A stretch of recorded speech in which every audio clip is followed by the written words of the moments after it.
Steve, it's really lovely to have you here on the podcast. I'm sure that people listening, my family businesses are going to be really interested in what you do and your story because, of course, you are a business kind of troubleshooter in the Yeah, way that you work with your clients, but you've also got loads of history and experience of business and working with family. yeah. Um, so tell us a little bit more about yourself and kind of what's led you here today. So my story started really um, back in basically when I left university. So my parents had set a business up in 1985. And what they did, they originally sold floppy diskettes. That was what it started out as. And then Mm. it eventually evolved into copying floppy diskettes and then copying computer tape and that kind of thing. And the Wow. client base was very much based around software companies who were creating software and then basically distributing it to their client base for everything. Mm. So that's kind of how it all started. And then in 1991, my brother graduated. He went into the family business. Okay. And then in 1995, I graduated and I went into the family business. Mm. So essentially, what happened was I was the one with the business degree. So my dad was very much one of these total entrepreneurial spirits, Mm. wanted to run a business, and his only motto was the answer is yes, now ask the question. And, then he grew the business based upon that premise. Okay, just go. And when I joined the business, there were about 6 employees. I think I was probably employee number 7 or something like that. Mm. And the business was doing quite well. But I went in right at the bottom. So my dad was Mm. very keen, although I had theoretical business knowledge. My dad was very keen that I learn the Mm. practicalities behind the business. Okay. So my first sort of role within the business was working in production, and that was kind of basically sticking labels on floppy disks Oh. and counting them into piles, sorting them Mm. into sets, shrink wrapping them, and then putting them on the shelf, that kind of thing, and learning stock management and learning sort of just in time Amazing. production and all of that sort of stuff. So I had a really good grounding in the operational side of the business to start off with. Yeah. Probably about 2 years in, I was running production by that point, Mm. which essentially meant that I was organizing all the staff in that production area. Mm. And by this point, we'd grown. We were probably about 10, 12 people. Okay. So I had a team of people that I was working with and I was managing them. Yeah. Um, I wonder and if can I yeah, jump in go with a for it. question here?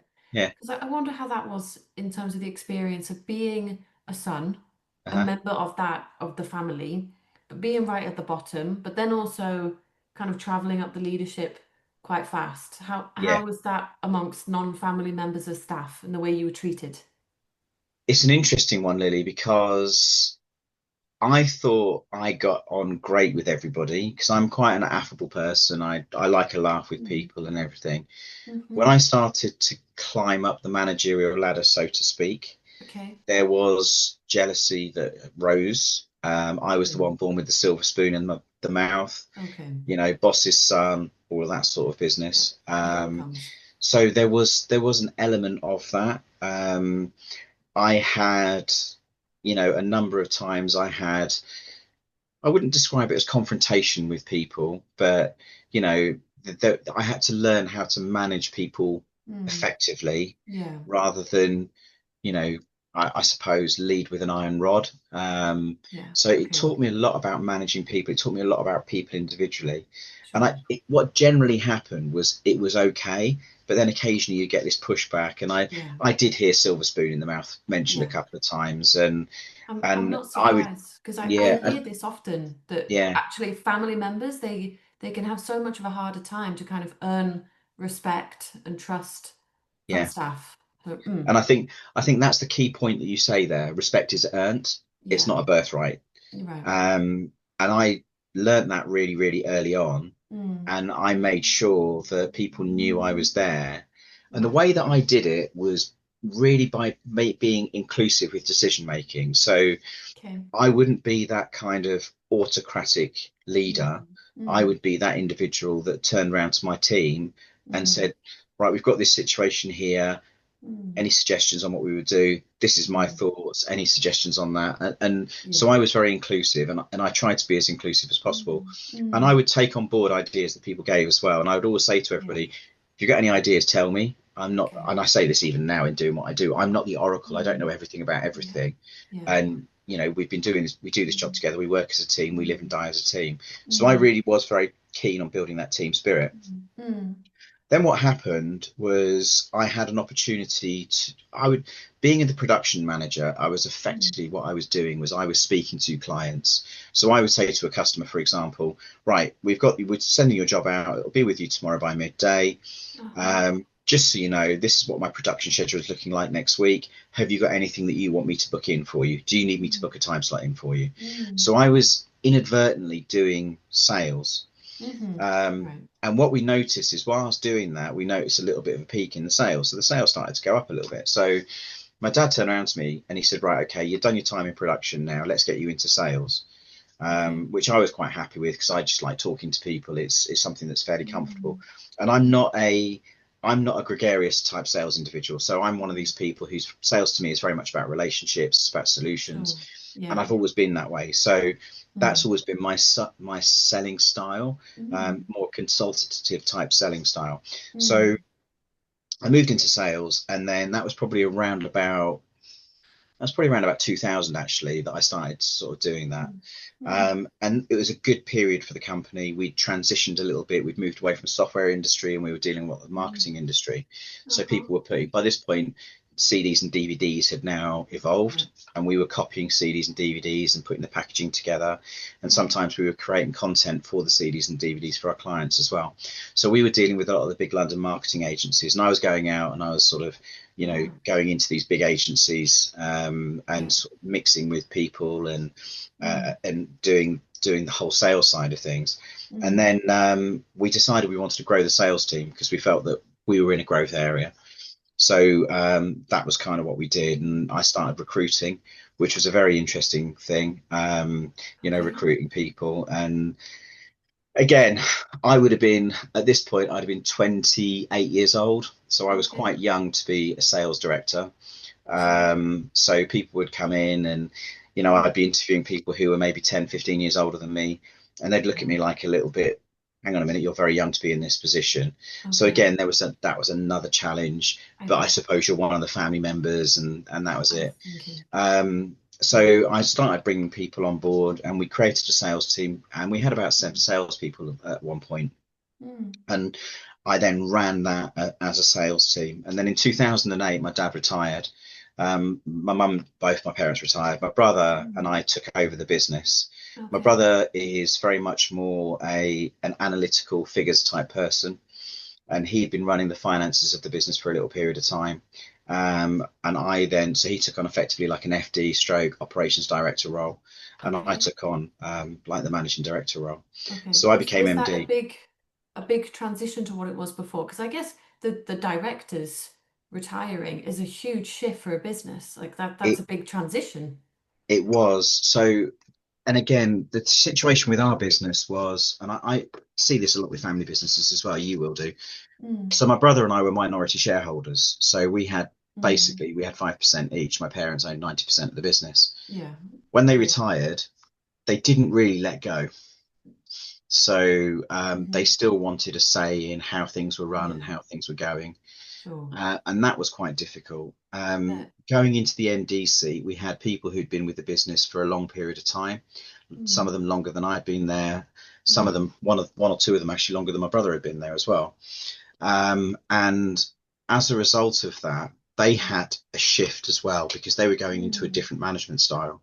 Yeah. So my parents were very much old school managers. Okay. We're paying you wage, just do what we tell you kind of Okay. attitude. Yeah. Whereas my brother and I had come from a Mm. more, I suppose, a softer approach. Mm. Um, and we started, one of the big things we realized very, very early on was Mm. our staff weren't able to make a decision. So we had my brother and Okay. I, then we had a management level, and then we Yeah. had a level below that of people working below us. We had about 25 Mm. staff in the business. Wow. So one of the things that I was very keen to try and do was actually Mm, give people the opportunity to start making decisions. mm, And I'll give you an example. mhm. I took over the business, let's say on the Monday, and on the Tuesday, my production manager, who was doing a lot of purchasing at the time, came in to see me and he said, right, I need to buy 10,000 CDs. Now, for us at the time, Yeah. a point penny of a CD was actually made a difference because we were Okay. using anywhere between CDs and DVDs, we were using anywhere between sort of 50 and 70,000 CDs and DVDs a month and actually getting Wow. through them. Wow. So a point penny of a CD made a difference on the purchasing, and we were obviously trying to keep our costs as low as Yeah. possible and make Yeah. as much profit. Yeah. And he said, I can get 10,000 discs in on Wednesday Uh-huh. um, at this price. So it's about zero point 0.3 of a p higher, or I can get 10,000 discs in on Thursday, zero point 0.3 of a p Mm, cheaper. mm, And I said to him, when are you running out? And he went, mm. I will run out on Thursday morning. And I said, so our delivery won't be till Thursday afternoon. So you're going to lose 4 hours production time. How's Wow. that going to impact Okay. the That's gonna be deliveries that are going to be tough. going out Thursday night? Yeah. And he said, well, it'll mean we're going to be late on a couple of jobs. And I said, well, what do you think we should do? And he Uh-huh. said, well, I think we should buy the ones that arrive on the Wednesday, but I know that's 0.3p of a high, 3p higher. Mm, And I mm-hmm. said, well, go and buy them then. Ah, And he yeah. went, oh, are you sure? And I Yeah. went, absolutely, because we don't want to let the clients down. Yeah. And I said to him, look, what you need to Mm, understand, I know you're not going to make a mm. decision that's going to affect the business. I Sure. know you're not going to make a decision that's going to actually Mm, deliberately impact, have a mm. negative impact on the business. Yeah. However, you have to make the decision, and I'm Mm, happy to go for that to back you on your decision. And yeah. if the decision is an incorrect one, we'll Uh-huh. talk about it because I know it's Yeah. not going to be done maliciously. And he Sure. went, okay, fair enough. Yeah. So he walked away happy that the decision had gone the way that he wanted it to go. Uh-huh. 2 days later, he came and he goes, Steve, I need another 10,000 discs. So I've got this, and this. And I said, Mm. what did we say a couple of days ago? Okay. You want me to make the decision? And I said, yeah. Mm. What do you want to do? What do you want to buy? Mm. He goes, these ones. I said, go ahead. Go And ahead. this happened about 3 or 4 times. Okay. And it was basically because he'd never been allowed to make a decision. Okay. And it's that thing. And I think one of the things that I see Mm. in doing what I do is Mm. the business owner likes to make all of the decisions, and relinquishing that Yeah. responsibility It's onto huge. your staff is a really tough thing to do. Yeah. Yeah. And And how is that between your parents and the majority owners of the business? How was that in terms of that you were going in and actually shifting the entire culture really of yeah, decision making? How was that? how was it received? Well, it was received certainly from my dad. It was very much like, cool, you go and do it. From my Okay. mum, it was, and she was she was almost like to have control. She really loved control. Okay. It's just the way she's always been in her life. Okay. Um, and she was like, are you sure they're making the right decision? Are you sure that's the right thing to do? Mm, Absolutely, I'm sure it's the right thing to do. We've got to give people responsibility to do mm, that. And I mm, don't want my time taken up with mm. making stupid little Okay. decisions that Yeah. someone else is capable of making. Yeah. So there was a bit of pushback, Mm, but to be fair to my parents, they both said, mm, "You do what you need to do because okay. you know how to drive the business forward." So there Yeah. wasn't too That's much trust. pushback Yeah. because I'd said to them, "This is how I'm controlling it. Mm, However, this is what needs mm, to be done." And there okay. were other things as well. Like we had to upgrade our IT systems. We had all sorts of things to do. So Mm, again, when in 1985, when the business was started, mm. there was maybe one computer in the business, and that was to control the accounts or to do the Wow. bookkeeping, that side of things. Yeah. There was no such thing as a CRM system. There was no such Yeah. thing as as a just-in-time management system or anything Yeah. like that. Yeah. So we had to try and move with the times a little bit and modernize the business. So Okay. that was something that Mike and I were both very keen to try and do. Okay. Yeah. It sounds like there was actually some trust that was given. And actually Yes. your parents kind of said, okay, yes, you Yeah. guys go right ahead. Do you feel that you were coached to make this transition in terms of the succession planning? Was it talked about and planned? Yes, Yeah. definitely. So I would say right from the time that I turned up in the Okay. business, my dad had basically earmarked me to take over Mm. from him. Okay. Okay. That's Um, kind of so 12 years. yeah, Yeah. yeah. I'm not, yeah, makes So sense. he was very much about, the business will Mm. ultimately be. My parents built the business Mm. with the viewpoint that it was going to be mine and my brother's one day. Okay. Yeah. Um, Unfortunately, because there are two sides to this, right? Mm. You can look at it from a parental perspective and Mm. feel that you're giving your children a Mm. gift, Yeah. which is how my parents viewed it. They Okay. felt Yeah. they were doing us a massive favor by building a business Mm. that we could take on, and I Mm. totally understand that. Sure. Yeah. From the child's perspective, Mm. it was an expectation that you were going to take over the business. Okay. So there was almost this pressure that you were going to be owning that business Mm. at one point in the future. And I Okay. did try to leave a couple of times. Okay. So I wasn't happy. I wanted to go in. I wanted to experience a little bit more of life Mm. and a bit more, I suppose, variety in what I was doing. Sure. Particularly just before my second child was born, Mm. I really wanted to go out and do something a bit different. Mm. Um, and there was definite pressure on me to Mm. stay, Mm. Okay. because I was the succession plan. Mm. You Mm. know, my Okay. parents didn't go into the business with an exit strategy. They Okay. went in the business to build. Yeah, their exit strategy was Okay. retirement and giving it to me and my brother. Right. Like Steve. Um, Steve is the human plan. yes, Like. basically, Yeah. and that was the plan that they had for us. Okay. Now, don't get me wrong, we're Mm. a close family, and we're still a close family, and we still get on very, very well. Mm. But when I then set up a business a bit later on with my brother, I made it Okay. very clear to my kids that they were to go Mm. off and do their own thing. Mm. And this Okay. wasn't a business that was being built for them to go Okay. onto it, because I didn't want them to have that Yeah. pressure that I Yeah. felt when I was younger. Yeah. So I really hear that. I think you really paint that picture well of like how the difference of perspective and intentions and yeah, how both both can be so well-meaning but not yeah, quite right just because it's different people. Like yeah, parents or founders can really think that they're giving a gift yeah. and may not understand why their child doesn't want it. Doesn't want that gift. Yeah, And also from the other perspective, like in your shoes and your brother Mike's, of kind yeah, of thinking, well, thank you, and there's a but that needs to be yeah. said. There Um, absolutely is. I mean, I look back on my, I suppose, late teens, early 20s years, mm, and I I think to myself, what would I have, if I could have had my time over again, what would I have done differently? Now, mm, back when I was at university, just as I was mm, coming towards the end of my degree, as people do, they start looking at a career path and that kind of thing. mm, I actually wanted to join the police. That was the career path I really wanted to mm. follow. Okay. Unfortunately, at the time, my eyesight was poor because Oh, I've had laser surgery now. And okay. now, because I'm just old, I have to wear these for reading and seeing a computer screen. But Mm, I was particularly short-sighted, and at the time the mm, police didn't take people on who were short-sighted, mm. which was a shame. But Yeah. that was one path that I wanted to go down. Another path that I Mm, really wanted to consider was going into teaching. So my wife was a teacher for 25 years. Teaching is mm, something that's always been around. mm, Teaching is something that I've always been really passionate about, which is mm. ironic considering the job that I do now is I do teach people and Okay. work with people. But Yeah. Full circle. that was kind of the path that I really wanted to go down, of Mm, helping people. And mm, I've never been one of these people that's particularly mm, materialistic.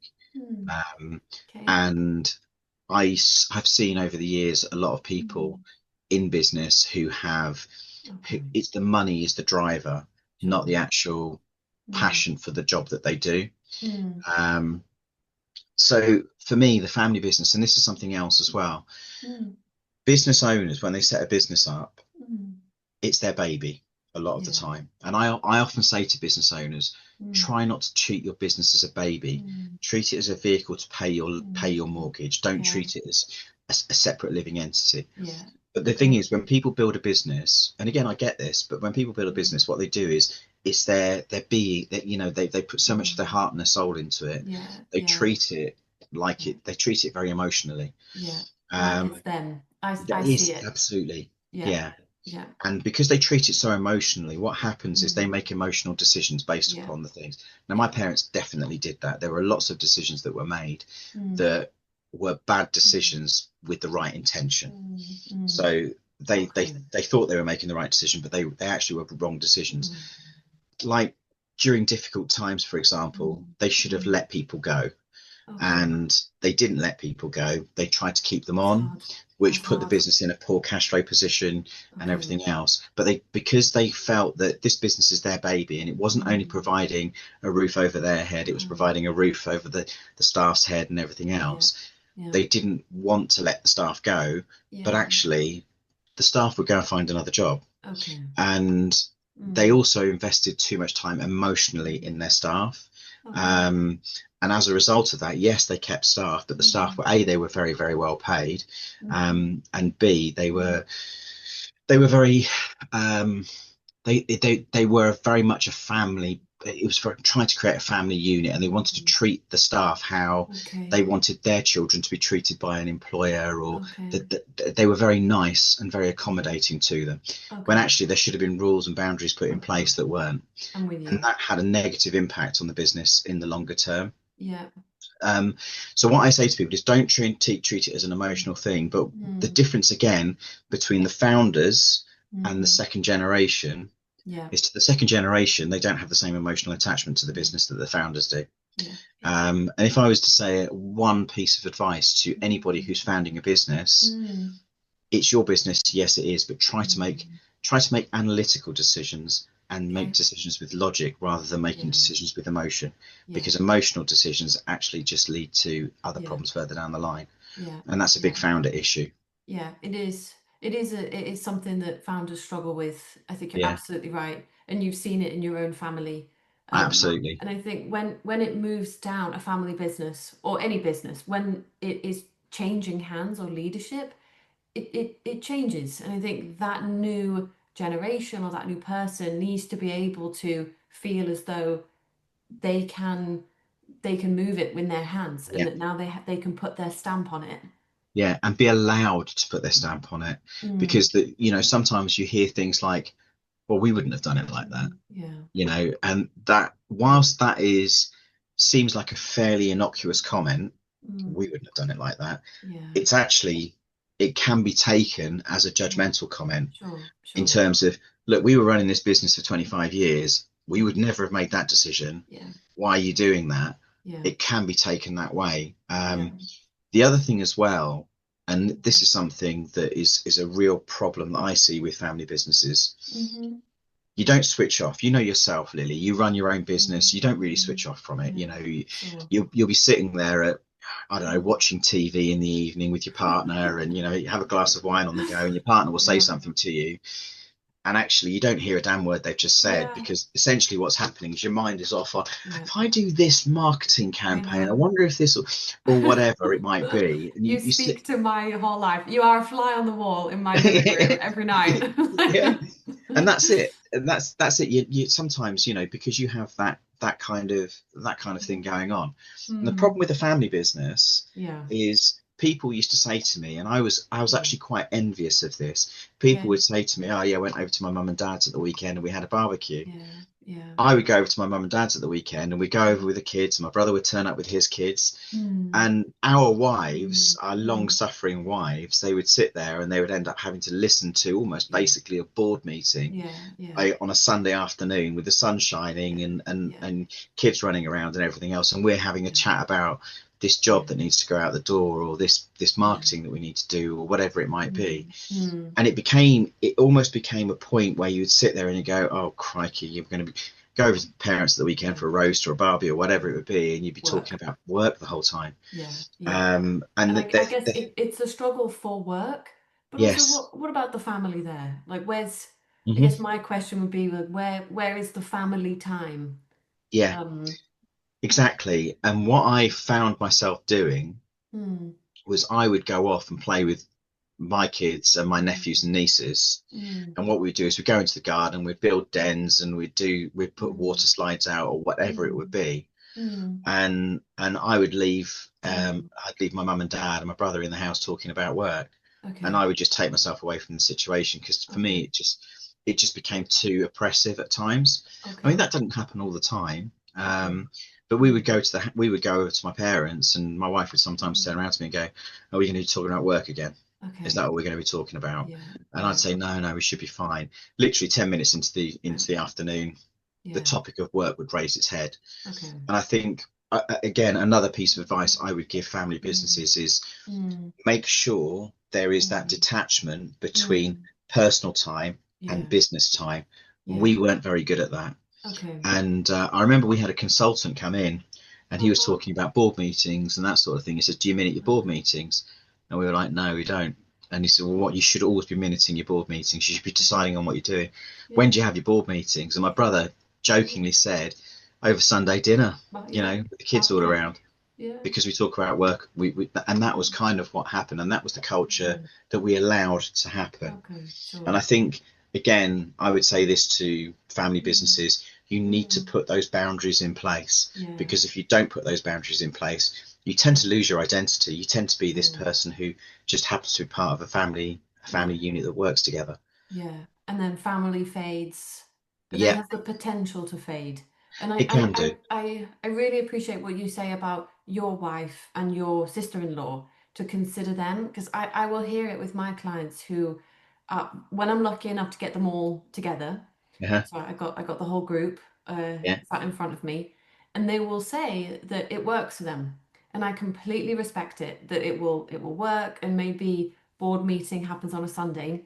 I think okay, like that is okay, and then you sort of question, okay, what does your wife think about that, and what do your nephews and children think about that, like when their family barbecue becomes board meeting yeah, that there's so many people impacted and it's why in my work I like to try and bring as much of the extended family yeah, involved. So I appreciate what you say about your partner also saying like, is this board yeah. meeting Sunday? It's, Um, it's it's it's absolutely true, and the same thing is as well. Going back to, I had my first mobile phone in 1996, and I remember it. It was a Nokia brick, but I remember feeling, wow, I've got a mm, mobile phone. This mm, technology is really interesting. uh-huh, And I'd take it on holiday with me, uh, and Joe would always sit there and go, "Why are they ringing you when you're on holiday?" okay, And she never really understood, and okay, she always felt it was unfair on me because mm, I never had time to mm, myself. okay, Because I would be, mm, we'd be off doing whatever we were doing. I remember mm, one particular time we were mm, on holiday and we'd gone down to Saundersfoot in Wales, and this uh-huh, was before our second child was born, Jamie.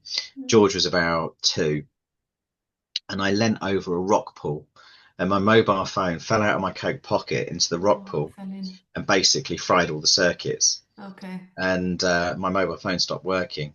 And all of a sudden, it was like, I have no contact. Now, Joe mm, practically skipped down the beach, happy as Larry, oh, because she's so no one glad, could contact me whilst we were on holiday. yeah, And when I got home, I basically, essentially what I mm, did was I rang them up from a phone box, said, "Just to let you know, my mobile phone's died because I dropped it in a mm. rock pool by accident, so you're not going to be able to get hold Mm. of me." Mm-hmm.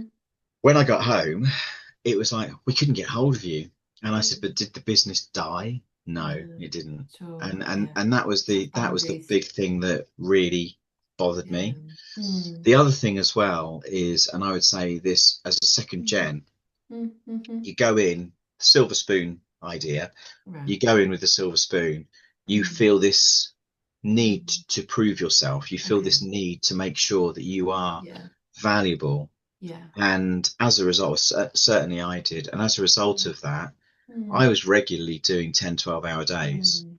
And Right. I would always make sure that I was the first one into the office. And Yeah. I would make sure that I was, Mm. pretty much one of the last ones to leave. Mm. Mm. Um, and I was working those times that I was there, but I Mm. was putting my all into making sure that I was Yeah. as available as I possibly could, because I didn't want people to look at me and go, Yeah. look at him, he's buggering off at 3 o'clock in the Yeah. afternoon and coming in at 10 o'clock in the morning or whatever it would Yeah. be.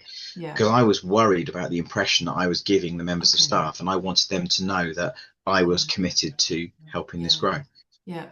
Even if it meant that you were working actually far more than Yeah, what may have been reasonable or more reasonable. than you would have wanted, Yeah, perhaps. absolutely. And the thing is, again, at that time, I was in my late 20s, early 30s. At Mm. that time, my mates were off working in corporate life, A, they were earning more money than I was. Right. B, their Mm, work-life balance was better than mine. okay. Now I had young children at home as well. Mm, My big thing was trying to make sure I was home to put the kids to bed. That was okay. my big thing. I Mm, also wanted to be at home to have mm, tea with the kids, but that mm, during the week that never ever happened. But the okay. number of times that I was out of the house before they were Mm, up and then mm, I'm back home after they'd gone to bed. And yeah. I appreciate there's a lot of people like do that. You know, Mm, they might have to commute into a city or oh, whatever it would be. They have to be sure. up early to beat the traffic and everything. I think Uh-huh. work has changed an awful lot with people working from home now, but Mm, back then there were a lot of people that did that. But yeah. I didn't Okay. want to do that. I Okay. wanted to be around with my kids. I only lived 20 minutes away from work. So, Mm, you know, it wasn't yeah. that, but I was just working longer hours to do those sorts of things. And a lot of that was about Mm, trying to prove myself and prove mm, I was worthy of the mm. position that I'd been given. Okay. Yeah. Yeah. Sounds like huge pressure. Yeah, there Huge was. pressure throughout the whole thing. Yeah. Um, The as it. severe pressure came. Severe pressure came when I took over Mm, the business. I took over the business in 2008, right. right at the beginning of the recession. And 2012, I had to put the business into liquidation Okay. because we had historic debt that we Okay. were unable to. We were basically left us no wiggle room, and we Okay. had 2012. So I had a Mm, mental breakdown in 2012. okay. So um, basically, what happened was it was burnout. It was Okay. I couldn't cope Jeez. anymore. You know, Mm, for 3 years, I've been running the business, and mm, whilst we were actually on paper profitable, because of the historic debt we had, mm, and decisions that had been made, and my parents had remortgaged the house, and they put money back in, and they were trying to get the money out of the business, and okay. all of these Yeah. decisions that were made, Yeah. we were we were in a position where Mm, my brother and I had sorted it out, where mm, we didn't owe anybody any money. mm, We were on paper profitable, but we were servicing mm, historic debt, and we were servicing, mm, effectively paying back my parents the money that they put into the business. okay. And it was around about April 2012, so I just Mm, turned 40. mm, And what happened was one day I was sat at my desk, and I can't remember what the trigger was, but something had happened. I can't remember whether it was an email or it was a phone call or whatever it was. mm, And I literally just broke down, okay. sobs, you know, Yeah. proper sobs that came from the soles of your Oh, feet, you know, that okay. were wailing almost. And I Mm, was literally in floods of tears. yeah. And my brother came into the room because somebody in my sales team went out and got my brother. Mm, My brother came in, put his arm around me, and he just sort of walked me out of the building. mm, Um, and I was manic. mm, I was basically, okay. 1 minute this was the greatest challenge in the world and I was Mm, thriving and I was loving yeah. it, and then Okay. literally seconds later I was in the depths of despair, and I Okay. just couldn't see how we were going to get out of it. And it was this whole thing, and I had the pressure of knowing that if we closed the business my parents would lose their house. I. I had the pressure of trying to keep trying to keep a roof over my Mm, head, my brother's head. staff. I had we were, we were paying ourselves when we could afford to pay ourselves, so we weren't Mm, paying ourselves a particularly big salary by this point, oh, because things have been the recession was really tough. So I had all of this yeah. mounting pressure on top of me.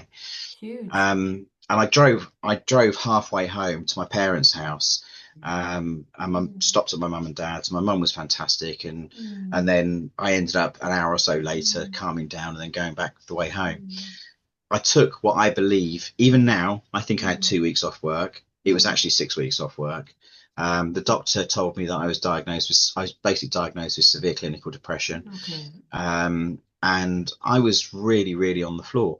Yeah. I came back to work in the middle of May of that year, and things hadn't really improved. But we got this client. I say client because they never paid us, Mm, okay. but we got this client that we took on who was transforming our fortunes. Now we were factoring Mm, our sales, invoice discounting. Some people might know it as factoring, other mm, people might know it as, but we were factoring our sales ledger.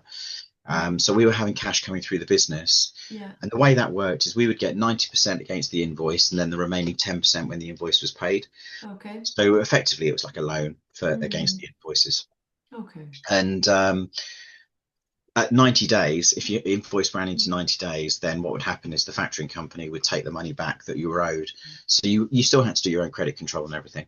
Mm. The problem was this company never paid us. And on Right. June the 15th, 2012, this company went into administration. And Oh. we had a telephone call from our factoring company, and they said, just to let you know, this Mm. company has gone into administration, and so we're not going to release any payments against any invoices for you for until that debt is cleared. And it was somewhere in the region of about 37,000 pounds, something like that. Okay But then. to us, that was Yeah, 3 weeks worth of cash flow. absolutely. Now, 3 weeks worth of cash flow. In that time, we had commitment to our landlord, we had Yeah. commitment to the inland revenue, we had commitment to the VAT, we had also commitment to our staff for salaries and Yeah. everything else. I went and saw the bank, and the bank wouldn't help us out. They said, no, you're using your overdraft facility, plus you've got a factoring thing. So, in fact, what we would like to do is take your overdraft away from you as well. Oh So, we were my. like, oh, right, okay. God. So, all of a sudden, we had nowhere to go. Yeah. Um, Oh, this is rough. Ironically, right, this is quite funny. That bank manager, he's a Reading fan, right, football fan, and I always take pleasure in Reading losing after that meeting that I've had with him. Even now, 15 years later, I take pleasure in Reading losing. But there you go. Anyway, so I just thought I'd share that with you. Okay. But he was totally not helpful for us at all. Yeah, He wasn't going to be completely. supportive. Mm. So I kind of sat there and I said, "Do you realise you're going to be putting 11 people out of work? Yeah. You know, you're not leaving me anywhere to go." And he Yeah. said, well, there's PGs against all of the debt you've got, so we don't really care. So that was Yikes. that was that situation.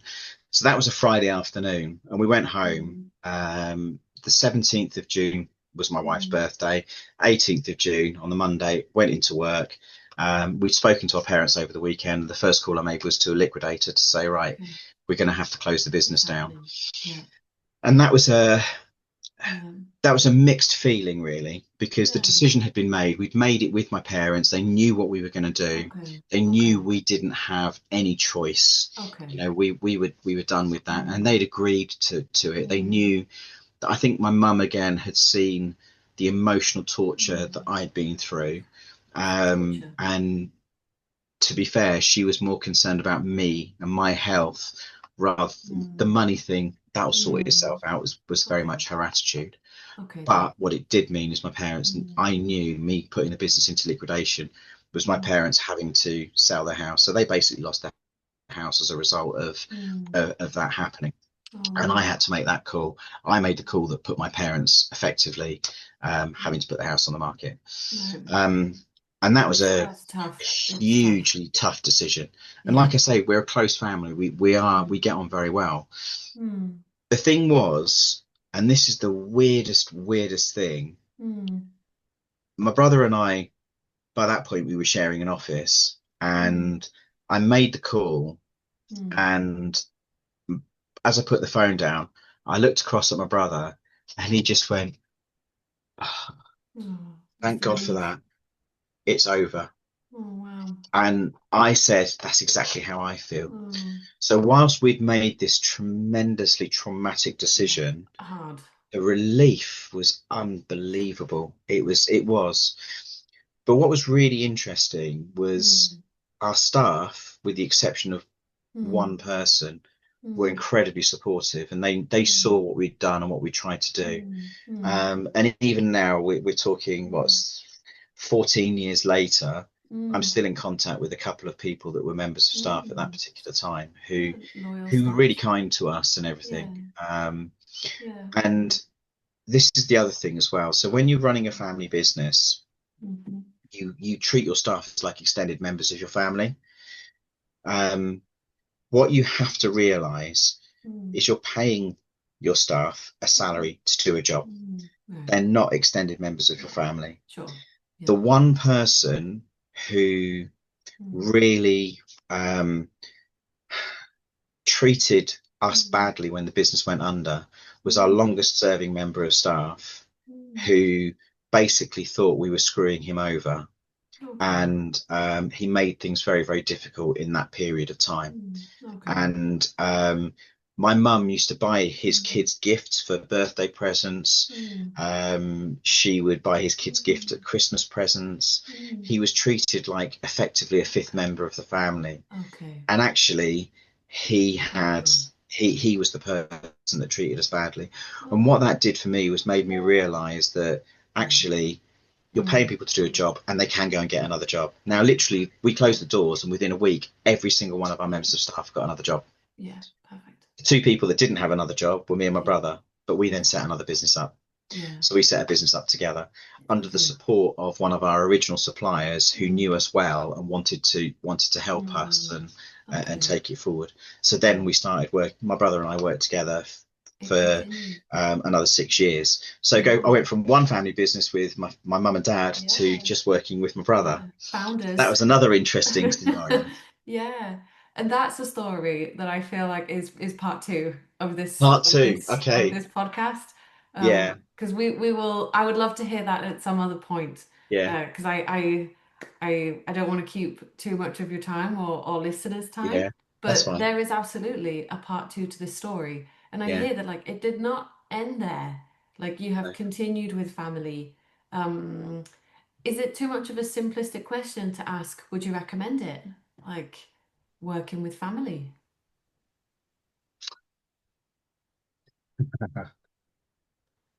It's a difficult one. It Yeah. depends very, very much on the family dynamic. Yeah. Um, Mm, I think if I mm, think I think it's very difficult going in as a second generation, okay. and Yeah. I think the first generation owe Mm, it to the second generation to not pressurize mm, them to do it. okay.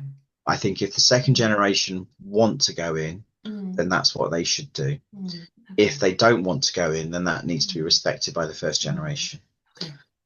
The Respect. the things that my parents did really, really well Mm, mm, was the training that they gave me. okay. Um, they Mm, treated me, although they treated me like their son within the mm, business, they mm, did treat me like a member of staff mm, who mm, needed to be trained. So the okay. training that I got, the learning that I got, Mm, the experience and the knowledge that I got was mm, there, mm, and that was mm, a that was a huge, mm, huge part of mm, what happened. okay. Um, Okay. but I would say, would I recommend it? Probably Mm, not, if I'm mm, honest. okay. There's nothing wrong with couples Mm, working together. mm, Um, but I would say it's very difficult mm, for mm, second and third generations to okay. to take over Yeah. the business Yeah. unless they have that real passion in the industry Sure. that they're in. I mean, you see some Yeah. fantastic Yeah. sixth, seventh, eighth generation businesses Yeah. that are, people who've gone Incredible. in and they've worked in the business and they've done it, and it can Yeah. work Sure. exceptionally well. Sure. And I can only judge it on my own personal experience. And I would Mm, say it's a very, very tough thing to do.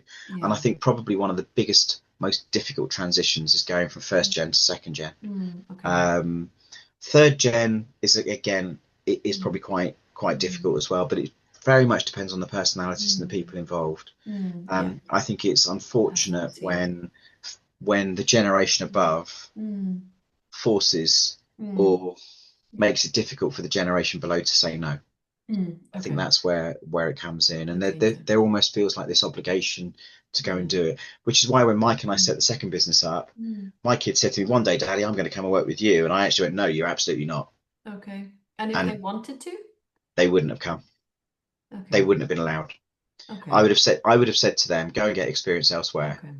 Even if Sure. I had a job role that was Yeah. suitable for them to take it on, Yeah. I would say, "No, go and get experience elsewhere." Okay. Fair. Um, Fair. and I think from my own personal perspective, if I'd Mm, have gone out and got a job mm, elsewhere and then mm, gone into the family business, okay. it'd have been a very, very different scenario as well. Yeah. Yeah. Because the other thing as well you've got to remember Mm, is when you're in a family unit, mm, you are brought up in a particular mm, way, right? mm, So yeah. your parents bring you up in a particular way, and your siblings are brought up in the same Yeah. way, and Yeah. often you share the same values. You often share the same political opinions. You share the Mm-hmm. same viewpoints. You share Mm, the same thought process and everything else. mm-hmm. What that does is that creates a very one-dimensional Yeah. viewpoint on decision making. Yeah. Yeah. When you've got experience elsewhere Mm, and Yeah. you bring that experience into the environment, different experiences into the Mm. environment, you're bringing a different set of knowledge into the Yeah. room. The Mm. other problem as well is, and it doesn't matter what the family Mm. business is or Mm. what the business is, you have Mm. a hierarchy amongst the children Yeah. almost, Yeah. because you have an older sibling, you have may have a Mm. middle sibling and a younger sibling. Now there was Yeah. only two of us. My brother's 4.5 years older than I Mm. was, or Mm. I am. Mm. So as a result of that, he was always Mm. the person that I personally, as growing up, I looked up to my big brother, Yeah. and so it was Mm. difficult for me to come Mm. up with an opinion that countered Mm. his opinion because I felt Mm. awkward doing that. Okay. Yeah. Yeah. Again, so Yeah. these are all the things that are Yeah. dynamics that come into a family business that don't come Yeah. into a business that's just Regular. been found normally and grown Yes. normally. Yeah. Yeah. Definitely. Definitely. These are Yeah, things that I find so fascinating, and I could not agree with you more. That yeah, like these dynamics are so key and cannot and shouldn't be overlooked when no, supporting and looking at a family business. Because yeah, exactly as you say right now, like even sibling order is going to like change the dynamic of a boardroom. yeah. Um, Absolutely, It 100%. does. It does massively change it. Yeah. And I've spoken to a number of different family businesses and Mm, people involved in family business, and they say exactly the same. yeah. It might be that Mm, the one of the siblings has an mm, idea, yeah. but then if another one of the siblings who's Yeah. traditionally been, Yeah. through growing up has been the older member of the pack or whatever it Yeah. might be, Yeah. um, they were like, no, I'm not going to agree with Yeah. that for That whatever reason. it can happen. And it Yeah. does. Yeah. Yeah. Absolutely. Yeah. I so hear you. And I hear that with your experience, to not pressure the second generation is so key. And actually being able to kind of step away, get some experience, get some life experience and work experience to be able to bring it back into the business Yeah. may have been so different for your morale, but actually really beneficial for the business. It would have been hugely Um, beneficial for the business. yeah. And that's one. If there's one regret that I've got, it's that it's Mm, going straight out of university, straight into okay. the family business, and Okay. that's the one personal regret that I have. Okay. But what I would say, it sounds like I've been very negative. Mm, I'm not, because now in my 53-year-old skin, I mm, appreciate the learning that I had in that mm, time mm, has been so incredibly powerful to mm. what I do now, Yes. because it's been the experience that I've had. Yeah. If you'd have asked me, if you'd have turned around to me on, let's say, June the 19th, 2012, right? Okay. Are you glad you did that? Yeah. I'd have gone, no. I Yeah. really wish that Yeah. was horrible. The last Yeah. 17 years have been absolutely horrendous. And well, sorry, it wasn't 17 years. It was, I think, 13 years. The Okay. last 14 years it was. Okay. Would I have done that again? No, Mm, absolutely not. I would never have even mm. dreamed of doing that. And Gosh. I should never have done it. Right. Mm, However, now I look back on it and I go, do you know, that was such a valuable learning mm. experience. I learned so much about Okay. business, about what to do, what Yeah. not to do, about Okay. managing people, about Yeah. emotions, Yeah. about I suppose Family. human behavior, family, Yeah. all of those things. I learned Yeah. so much about it. Yeah. I didn't realize the impact my Mm, involvement mm, had on my own family unit mm. as well, Sure. Yeah. Me too. and the impact that me being involved in the family business had on my own little Mm, family. mm, mm, Um, and it did have quite a profound effect mm, on my own little mm. family. Okay. Um, and a lot of that Okay. came out later in therapy that I'd had, and all Okay. of this sort of stuff. Sure. But the other interesting thing was that my dad set the business up Mm, to prove to his dad that he could do mm. it. Oh, there we So are. again, it wasn't almost like there was an element of, I'm Yeah. going to show you. So my dad Okay. didn't have the relationship I have with Mm, him. okay. My dad had a very different relationship with his dad. Mm, Um, but it was very much a case that he wanted to prove mm, how successful he mm, could be, because okay. his dad had doubted him for years and years. Oh, So again, there's that family dynamic of doing these yeah. things again, Yeah. and it just feeds down through the Yeah. generations, really. Generations. Exactly. I think looking at generations and the dynamics is absolutely key to understand a Yeah, family business and to support it. yeah, Um, Thank you so much for sharing your story that's because all right. and there is a part two, There is part two. like Yeah, to be continued. yeah, yeah. I am There's going to definitely grab you part for two. that. Part two was less traumatic than part one, I must say. Okay, sure, sure. Yeah. But like you've shared so much, and so thank you so much. No, you're welcome. If people want to learn more about yourself and the work that you do now, Yeah. tell us a little bit about How I business help now people. and where Yeah. people can find you. Yeah, sure. So what I do now is I call myself a business mentor or a business advisor. So what Mm, I do is I work with people to really stop them making the mistakes that I made or my family made within the businesses that okay. we've run and whatnot. Mm, And like I say, you learn from your mistakes and mm, everything. You know, mm, if you don't learn from them, then you mm, don't deserve to learn from them really. But that was the whole thing with me is I've learned an awful mm, lot. So what I mm. did for a long period of time is I worked a lot of one-to-one with people. Uh-huh. And then about 2 years ago, I realized that there are lots of small business owners out there. So I mainly work with small business Mm, owners now. I work okay. with founders and startups and that Mm, kind of thing, and mm, supporting them and giving them the skills to be able to run their business more efficiently and properly. mm, Um, so I realized that there wasn't a lot of help for those people. mm. Okay. So I spent a lot of time in the last year, 18 months, setting Mm, up something called Business Boost Academy, which is geared to help micro business mm, owners and support micro business owners and mm, give them the skills that they need. So, for mm. example, you'll have somebody who's very good at what they do, they've been doing the job Uh-huh. for 15, 20 years or whatever, but they've Okay. never run a business and they don't have those Mm, fundamental business skills. yeah. And the problem is with life doesn't teach you those business skills. Mm, The only time you actually really learn them is when you open mm, that laptop for the first time on day mm. one and you think, right, Yeah, now I'm running a business. What do I it do now? does. And it's a Yeah, scary, scary place to be. Well, yeah. you know that you've been there. Mm, yeah. So it's that whole point of how do you do a cash flow Mm, forecast? How do you mm, plan? How do you mm, plan? How do you sell? How do you mm. market Yeah. yourself? How do you set your operations up? How do you Mm, record information? How do you okay. manage the business in itself? How Yeah. do you employ people? So that's what Business Boost Academy is about. It's about giving people Okay. those skills to be able to allow them to grow Mm, and develop their business. sure. I'm Sure. fairly easy to find on LinkedIn. There's not many Steve Bridsons on LinkedIn. Okay. Um, if you want to go to Business Boost Academy, the web address Mm, is businessboostacademy.co.uk. okay. That's not the platform, that's just the website. The Okay. platform sits within something called Heartbeat, which is a platform designed to create a Mm, community. And what mm, I'm trying to do is create a community of small business mm, owners because mm. the support isn't there for small business Okay. owners. But I'm trying to create a Yeah. community that has that support, it has Yeah. that education, and it has that Yeah. ability for people to bounce ideas off people who are in the Okay. same position. Uh-huh. Um, I'm very passionate, as I've told you about. I Mm, had that breakdown. I'm very passionate about mm, mental health, mm, and I see mm, daily the mm, stresses and the strains that go mm. through people who are running businesses. Yeah. So Yeah. BBA is there to provide that level of support Yeah. to protect people's mental Yeah. health. Okay. And that's what I'm personally about, and that's what Got Business it. Boost Academy is about. Got it. Okay.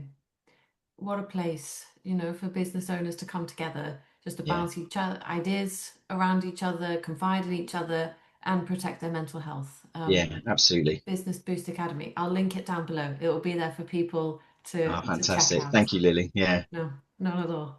Steve, thanks so much for coming onto the podcast. This has been really, really wonderful. Thank you so no much. worries. So thank you for having me.